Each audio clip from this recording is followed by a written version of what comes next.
नमस्कार बच्चों, मैं दीपा चौहान। विषय हिंदी, कक्षा दूसरी, पाठ 3, खिलौनों की सभा। पाठ का नाम सुनते ही आपको खेलने का मन हो ही गया होगा।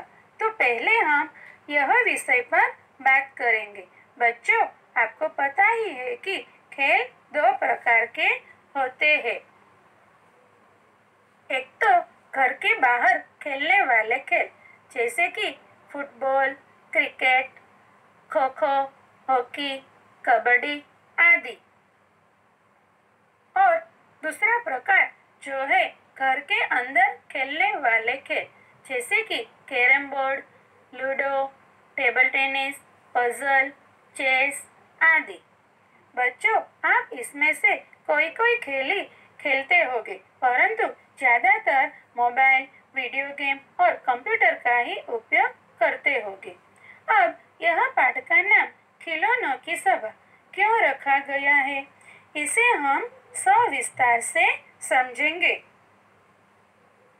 इस पाठ में जब सावरी और मनु स्कूल से घर लौटते हैं तब की बात है। सावरी और मनु बस्ता मेज पर रखते हैं। बस्ता यानी स्कूल बैग, मेज यानी टेबल, यानी कि सावरी और मनु घर लौटते ही अपना स्कूल बैग टेबल पर रखते हैं।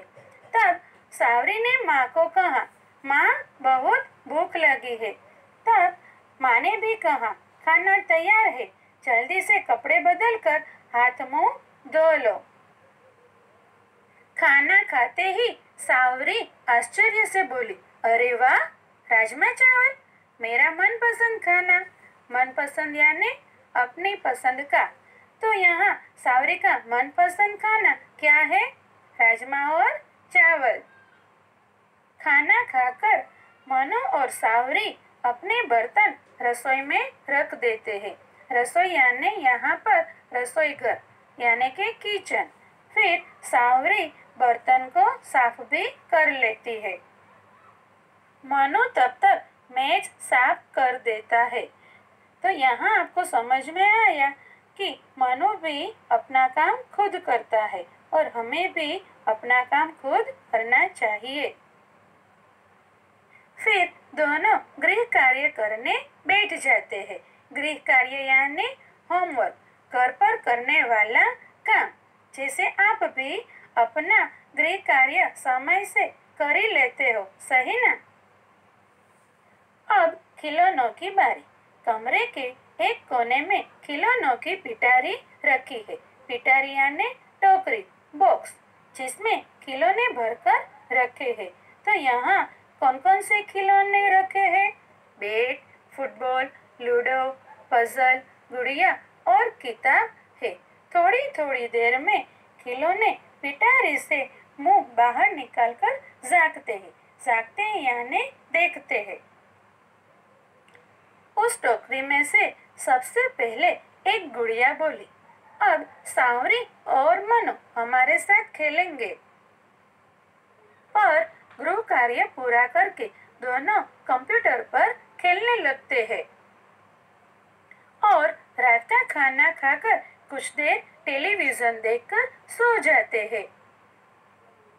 सब खिलौने उदास हो जाते हैं। क्यों उदास हो जाते हैं? क्योंकि सावरी और मनु उसके साथ खेलते नहीं है। वे कंप्यूटर पर ही खेलते हैं और रात को टीवी देखकर सो जाते हैं। अब फुटबॉल ने उदास होकर कहा, हमारे साथ कोई नहीं खेलता है, मैं पिचक गई हूँ। पिचकना यानी दब जाना, हवा निकल जाना, यानी कि फुटबॉल के साथ कोई खेलता नहीं है, इसलिए ऐसे ही पड़े रहने से उसमें से हवा निकल गई है। फिर लूडो बोलता है, हमें तो जैसे भूल ही गए हैं, मेरी गोटियां भी मुझसे बिछुड़ गई है। बिछुड़ना यानी अलग हो जाना, मतलब कि लूडो की गोटियां भी इधर उधर कहीं अलग हो गई है। बाद में बैट बोला, ठीक कहते हो भाई, मुझे भी बच्चे हाथ नहीं लगाते। अब पजल भी आगे आकर बोली, एक दिन हमें रद्दी की टोकरी में डाल दिया जाएगा। रद्दी यानी बेकार की चीजें। रद्दी की टोकरी यानी कि कूड़ादान, डस्टबिन। मतलब कि पजल कहती है कि एक दिन हमें कूड़ा की तरह कूड़ेदान में डाल देंगे, लेकिन यह अच्छी बात नहीं है। सावरी और मनु कंप्यूटर के कारण खेलते भी नहीं है। तब आगे खिसक कर फुटबॉल ने कहा, हमारे साथ खेले, खुली हवा में भागे दौड़े तो उनका शरीर भी चुस्त रहेगा। चुस्त यानी फुर्तीला। मतलब कि खुली हवा में यानी कि मैदान में भागने दौड़ने वाले खेल खेले तो शरीर कैसा रहता है? चुस्त रहता है। फिर किताब भी बोली, हमारे ऊपर तो धूल जम गई है। मतलब कि बहुत दिनों से यह किताब ऐसे ही पड़ी होगी। अब वापिस से लूडो और पजल बोले कि घर के अंदर बैठकर कभी कभी हमारे साथ खेले तो दिमाग की कसरत भी होगी। मतलब कि लूडो और पजल वाले खेल से दिमाग की कसरत होती है और दिमाग तेज बनता है।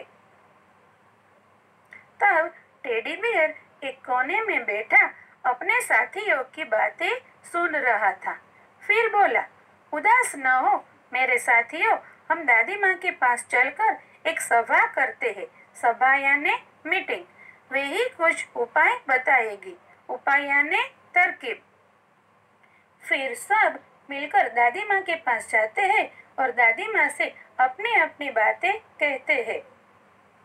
सबकी बातों से सांवरी और मनु जाग जाते हैं।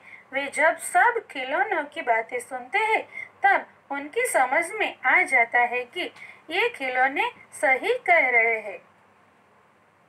अब सांवरी खिलौनों से कहती है कि हमारे प्यारे दोस्तों, आज से हम आपके साथ भी खेलेंगे।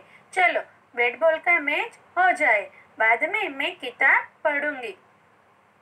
फिर तुरंत मनु भी सांवरी को कहता है कि आओ अपने मित्रों को बुलाते हैं, कुछ देर फुटबॉल खेलते हैं, फिर बैठकर पजल बनाएंगे।